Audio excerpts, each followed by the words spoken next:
Shalom, meus irmãos, que a paz da terra seja com todos, né? Cada um já cumprimentou o seu ente querido neste ano de 2024. Então vamos lá, vamos falar sobre Daniel, capítulo 9, nos versos 24 a 27. Vamos falar sobre as 70 semanas de Daniel, isso usando o original. Vamos ver, será que essa profecia, que diz aqui, é exatamente a profecia que os cristãos acham que seja? Então vamos lá. Ouve Israel, o Eterno é nosso Elohim, o Eterno é único. Amarás o Eterno de todo o seu coração, de toda a sua alma, de todas as suas forças. Estarão essas palavras que eu estou dentro do seu coração. Ensinarás seus filhos diligentemente, andando pelo caminho, a deitar-te e levantar-te. E serão como se na sua mão, que é o memorial sobre sua testa, e com medo as portas e os braços portões de sua casa. Amém. Então vamos lá falar sobre porque Daniel capítulo 7. Eu tenho aqui em minhas mãos a Bíblia, sempre, e vou mostrar aqui esse trecho que é muito utilizado, né, pelo cristianismo para querer enxergar o Nazareno na força aqui no Taná. Ocorre que existe a conceituação errada de que toda a Bíblia, de que todo o livro todinho só sabe falar do Nazareno, que tudo parece com o Nazareno. Isso já está ficando mais que chato. O que os cristãos chamam de, como vou dizer, de prefiguração. O cordeiro que estava sacrificando é prefiguração do cordeiro na cruz. A serpente lá é Satanás. É prefiguração. Por favor, gente. Aí falei, estude os originais, estude as coisas no sentido original das coisas, e não essa Bíblia adulterada que as pessoas têm por aí, falando um monte de coisa que não é real. Eu tenho que Daniel capítulo 9, verso 24, que todas as vertentes do cristianismo acreditam na prefiguração, como vou dizer, como se todo o Taná falasse do Mashiach, né? Do Mashiach, o que não é verdade, do Mashiach cristão, o que não é verdade. A principal preocupação da Torá é dizer à humanidade que o Eterno é certo, que o Criador, né, é o que mostra o que é certo e o que é errado nesse caso específico. Colocar um homem no lugar de um Deus, isso é idolatria. Se você não sabe contar, 3 em 1 não são 3, e muito menos nenhum. Tá entendendo? Porque não há a especulação. Adorar a qualquer outro que não seja o Criador, isso é idolatria, né? Mesmo o anjo Miguel, o chefe de todos os anjos, não pode ser adorado. E a gente vê muita gente aí adorando São Miguel Arcanjo, aquela coisa toda. Então, mesmo até o Mashiach não pode ser adorado. Apenas o Todo-Poderoso deve ser adorado e não o outro. Vamos agora para Daniel capítulo 4, verso 24. Quero ler para vocês aqui. Nesse versículo aqui da Bíblia, que eu tenho em minhas mãos aqui, ele se refere a uma visão concedida a Daniel, né, transmitida pelo anjo Gabriel, e ela marca o início de uma profecia sobre o retorno do povo de Israel à terra, né? Vejamos aqui como os cristãos traduzem este versículo. Olha só, vou ler aqui na Bíblia cristã, que diz o seguinte, ó, Daniel 9, 24. 70 semanas estão determinadas sobre o teu povo e sobre a tua santa cidade, para cessar a transgressão e para dar fim aos pecados, e para expiar a iniquidade e trazer justiça à terra, e selar a visão e a profecia, e para ungir o Santíssimo. Bom, olha só, nessa tradução aqui fica muito claro que parece se referir ao pecado do povo de Israel. É uma constante no cristianismo, porque sempre no cristianismo está acusando de pecadores, e se refere também a ungir o Santíssimo. No caso, no pensamento cristão, seria o mito chamado Nazareno. Bom, agora vamos ver o que realmente está escrito aqui lá no versículo do Taná, no original. 70 Shavuim será privado o teu povo, e sobre a tua cidade santa para completar a paga do crime, ou seja, pecado feito intencionalmente. E perdoar o deslize, ou seja, pecado feito sem intenção. E trazer justiça perene, e selar o visionário e o profeta. E ungir a santidade das santidades. Tá entendendo como é que é o negócio? Tá no original, tá no originalzinho, ó, tá aqui no original, ó. Tô lendo o originalzinho pra você ver. Tá entendendo? Por quê? Porque, em primeiro lugar, não tem semana nenhuma no versículo. A palavra usada é shavui, ou seja, o plural de shavui é shavuim. Exatamente como está escrito no versículo. Se fosse semanas, que em hebraico é shavua, ou estaria escrito shavuatov, aí seria semana. Em segundo lugar, o que está sendo aqui espiado são tanto os pecados feitos intencionalmente como os pecados feitos por ignorância, sem intenção, ou seja, no fim desses períodos, tais pecados serão perdoados, e não que os cristãos acham que seja a volta de alguém. Não. Em terceiro lugar, o que está sendo aqui selado não é uma visão ou uma profecia, mas isso que eu vou dizer, mas os visionários, ou seja, os profetas, ou seja, não, né, não haverão não haverão mais visionários, não haverão mais profetas até a conclusão da profecia do livro judaico. É o que diz aqui. Quando o selado sair, aí acabar, mas acabou. Os profetas acabaram. E aí, como é que fica a situação? Tem um monte de religião aí que tem uma mulher como profeta, um cara que morreu como profeta, um que acha que... Olha, se eu for citar por aí... outro aqui, em quarto lugar, o que está sendo aqui dito aqui, o que está sendo ungido aqui, é o cubículo da santidade, da santidade, né? E não uma pessoa. Aqui está falando do santo dos santos, ou seja, ele se refere à consagração do segundo templo judaico. É o que diz a profecia do Taná. E não uma pessoa, não é uma pessoa, mas um lugar. É um lugar e não uma pessoa, como diz os cristãos. Não é. Vejamos aqui o que dizem os comentaristas judeus a respeito desse versículo. Eu tenho um comentário aqui de Rashi, que ele fala o seguinte: ele fala que o verso prevê o retorno do povo de Israel à sua terra por 490 anos.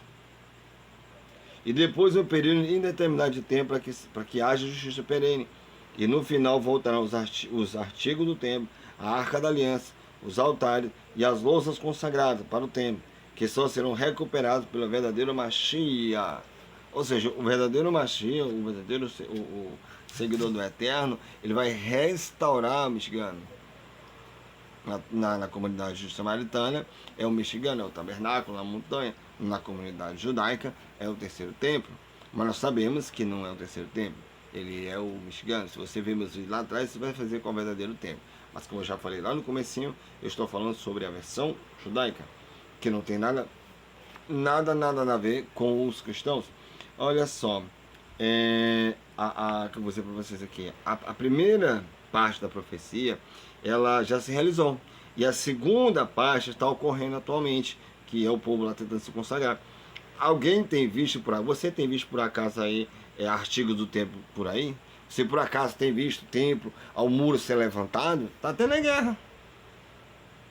Né? Está tendo a guerra. Ah, mas é porque é a entrada do anticristo que vai se sentar lá no trono de Israel. A gente ainda vai falar sobre esse tal de anticristo, só você tem a ver, que é uma outra mentira que estão te dizendo para você. Mas mestre Davi, ele nos explica a origem do decreto dos 70 anos de Shemitah, que totalizam a profecia, né? Que totalizam 490 anos, ou seja, dentre 70 entre a destruição do templo e a reconstrução do mesmo, e 420 até a destruição do segundo templo. Aqui acrescenta que quem trará a justiça perene é o Mashiach, o verdadeiro. Alguém tem visto por aí um justo por aí? É o que eu saiba, não tem um justo sequer. Tá entendendo? Então, ele nos esclarece também um dos motivos de não haver mais profetas, é que todas as profecias de todos os profetas precisam se cumprir primeiro. E que a santidade será um lugar que gozará de quê? De grande respeito. Você tem visto por aí? Não, não tem. Daniel 9:25, vejamos aqui os cristãos, eles traduzem o versículo 25 dessa forma. Sabe e entende, desde a saída da ordem para restaurar e para edificar Jerusalém até o Messias, o príncipe, haverá 7 semanas e 62 semanas. As ruas e o muro se reedificarão, mas em tempos angustiosos.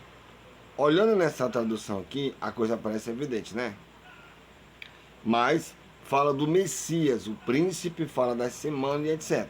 Ok? Bom, agora vamos ver o que realmente está escrito aqui no versículo, no original. Ele diz o seguinte: e saiba e pense, desde quando saiu a palavra para voltar e construir Jerusalém, até o Mashiach na Guide, 7 Shavuim e 62 Shavuim voltará e será construída a rua e o arrimo e uma época problemática. Olha que diferença. Em primeiro lugar, não existe a palavra ordem no texto. Ninguém ordenou nada para fazer coisa alguma. Coisa alguma. Nada, nada, nada. O Mashiach Nagid aqui, que ele fala aqui, né? Ele é Ciro.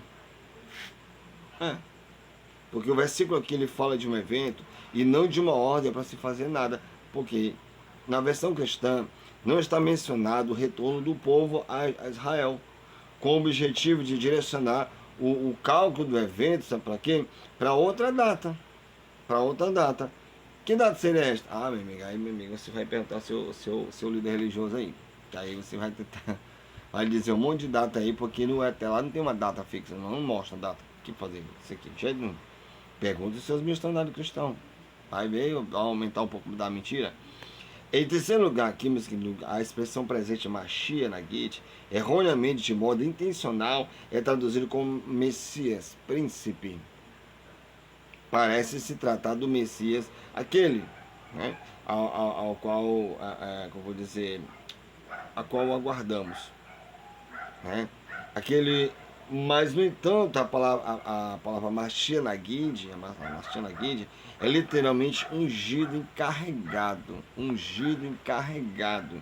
É um governante secundário, um governador, alguém que governa submisso a outra pessoa, mais importante do que ele. E em quarto lugar, não existe muro nenhum citado no versículo. Muro é kotel em hebraico. Kotel. A palavra usada aqui é harutz, arrimo. A tradução como muro parece o quê? Parece intencionalmente se adequar a algum conceito cristão desconhecido por nós. Porque até hoje não tem sequer uma fala sobre tal assunto. Vejamos aqui os comentaristas judeus que têm a falar a respeito. Rashi, por exemplo. Rashi explica que o motivo da diáspora são os anos do Shemitah, não obedecidos pelo povo, e explica que foi esclarecido a Daniel o recálculo dos anos e o início da época da tribulação. Por quê? O Mashiach Nagid citado aqui, como eu falei, é Ciro II, que é chamado de ungido em Isaías 45, verso 1. O Metsudá Davi, ele faz exatamente o mesmo comentário de Rashi, com contas matemáticas para provar o que foi dito antes.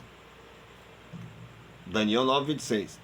Vejamos aqui como os cristãos também traduziram esse versículo. Olha só, texto cristão.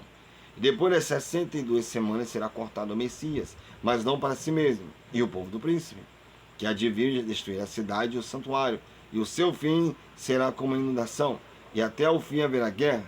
Estão determinadas as soluções. Bom, olhando a parte dessa tradução aqui, as coisas parecem o seguinte: depois das 62 semanas, o Messias seria cortado, mas não para si mesmo. Parece uma clara alusão de que o Messias seria morto e que sofreria por outro. E com isso se enxerga que é a questão do Nazareno, que é o texto que está querendo dizer isso, na parada aqui.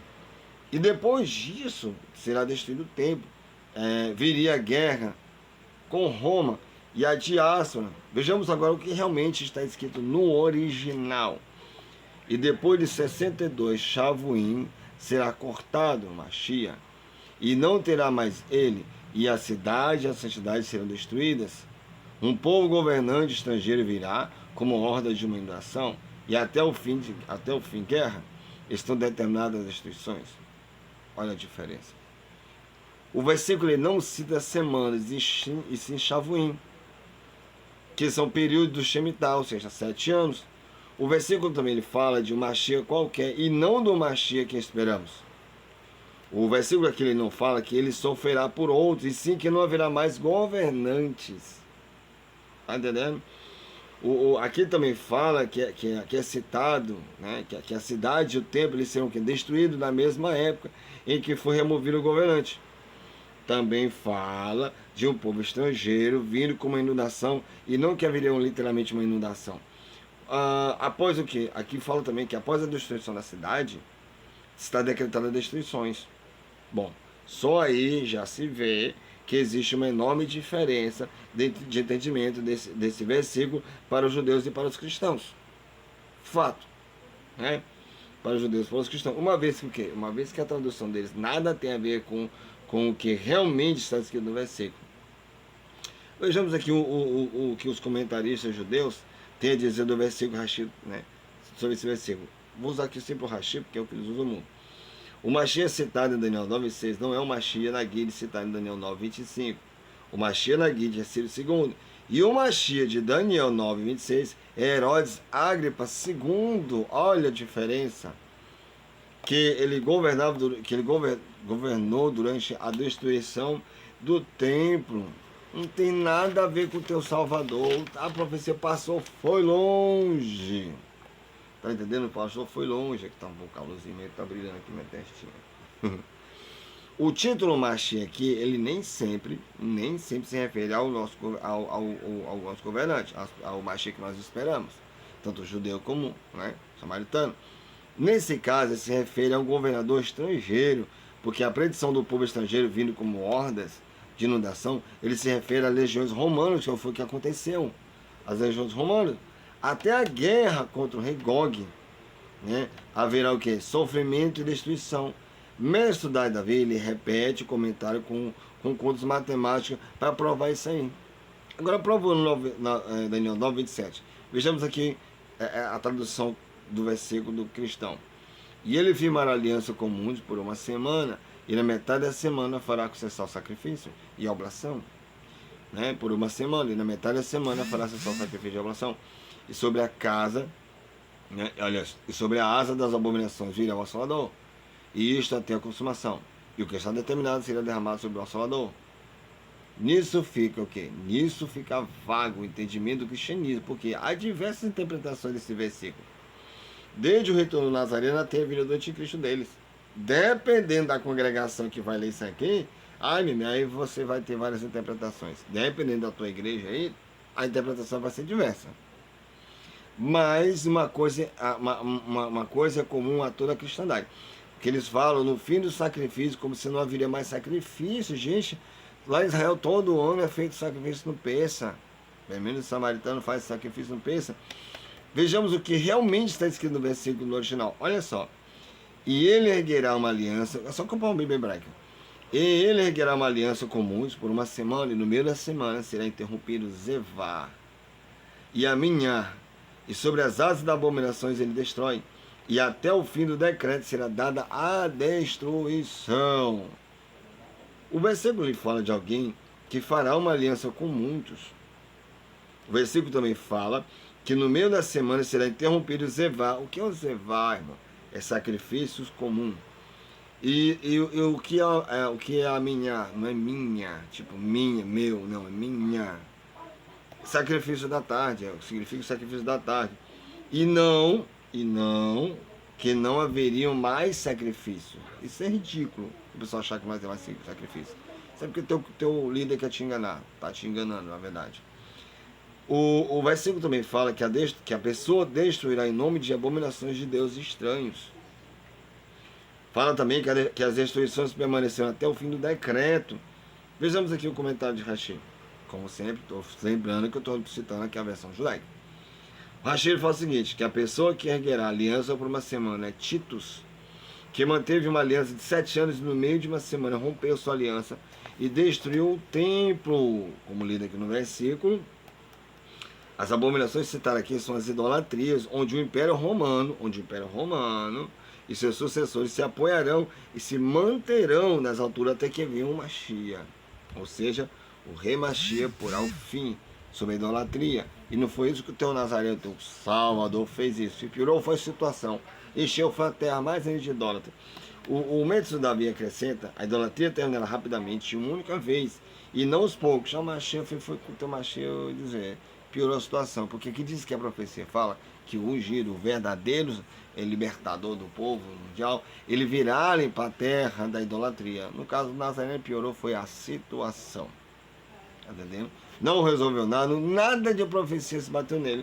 Só pra você ter uma ideia, a idolatria seria motivo de vergonha e se esconderá.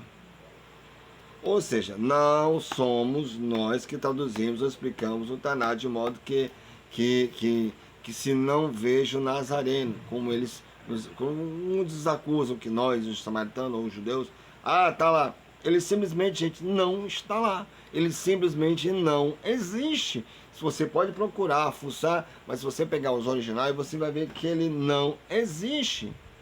Então as 70 semanas são simplesmente isso aí que eu falei. Se você pegar o original e pegar a sua Bíblia, você vai ver que não tem uma coisa, olha, nada a ver com a outra. Agora as perguntas que as pessoas fazem por aí sobre o Salvador, gente, cara, é real. Não existe um Salvador, não existe um filho de um Deus, não existe um cara que vai te libertar de qualquer coisa, não existe nada disso. Acorda, meu povo. Sai dessas ideias maluquinhas de dizer que Deus tem um filho. Não tem. Simplesmente não tem. Tá entendendo? Quer se livrar das pragas, quer se livrar das confusões, quer livrar das coisas, guarda os mandamentos do Eterno. Faça igual a nós. Guarde o Shabbat como é para guardar. Siga as festividades. Cumpra a unidade. Faça circuncisão você que é homem. Faça unidade você que é mulher. Tá entendendo? Ou seja, cumpra o desejo do Eterno para a tua vida. Porque senão, meu amigo, como é que tu vai ser abençoado? Vai continuar aí, sendo barata de igreja e nada. Vai viver sendo perseguido pelo próprio sistema, porque você não pode falar na sua igreja que você já considera como herege. Bom, quer se salvar? Quer se libertar? Quer evitar que sua alma vá para um lugar não legal? Então, ouça o que a Torá tem a dizer. Busca os originais. Para de estar ouvindo líderes religiosos que não têm os originais, que não usam o que foi deixado para Israel através do Moshe Rabbeinu, que a paz seja com ele. Então, que a Eterno te abençoe e aquele abraço.